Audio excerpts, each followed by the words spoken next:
I want to show you some fantastic intermittent fasting schedules for beginners. As I've discussed in other videos, there's so many benefits to intermittent fasting, but a lot of people just don't know where to start. So I'm going to go over an easy beginner schedule for you. And I don't recommend jumping into a long fast if you've never fasted before. It's okay to work yourself up to one of those longer fasts. What I did was the 4-4-12 method. And this is a very good method for someone who's new to fasting. So let's go over it. And the 12 stands for 12 hours of fasting. And by fasting for just 12 hours, we can drop some weight, improve our brain fog, and increase our energy. The best thing about this is that most of those hours are going to be while we're sleeping.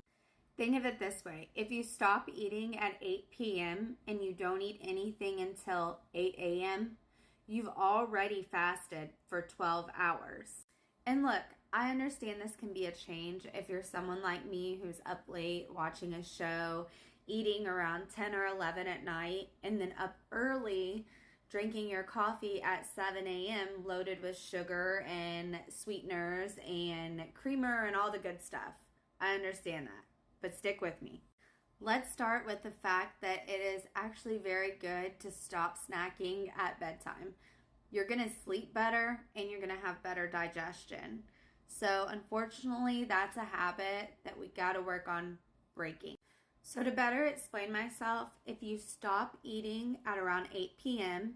and then you wait till 8 a.m. to eat again, you are at the 12 hours of fasting. Now, let's say you eat at 8 a.m. You want to wait at least 4 hours before you eat again. So my suggestion would be to wait until after about 12:30 to eat your lunch. And then you're going to wait 4 more hours before you have your dinner. And that's as simple as the 4-4-12 method. And now, although breakfast is one of my favorite meals, I'm sure some of you are like, I don't eat breakfast anyways. Breakfast is not a big thing for me. That's correct. But you could be waking up and running to Starbucks or your favorite coffee place that has so many loaded sugars that you're breaking your fast as early as 6 a.m. So if we just make a few minor adjustments, you're giving your body some time to rest so your insulin and glucose is not spiking. So just by waking up at 8 a.m., your body's already in fat burning mode. So if you eat at 8, yeah, you're going to have a little bit of a spike and then it's going to go back down, but you're giving your body that 4 hours to lower your insulin, lower your glucose until you decide to eat again around 12:30, like I said. And the same thing applies for dinner. If you eat at 12:30 and then you wait the 4 plus hours, you are allowing your body to lower your glucose and insulin levels. And this will allow for fat burning. It is very beneficial to give your body this break, although the majority of the break is going to be while you're sleeping. And foods that are full of fiber, protein, and fat are going to make it much easier for you to do this. Now, if you're eating a lot of carbs and sugar, this may be a little bit more difficult.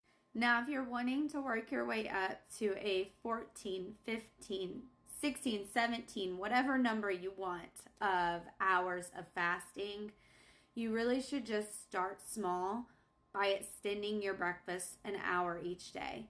So instead of 8 a.m. you eat at 9, and then go from 9 to 10 and so on and so on.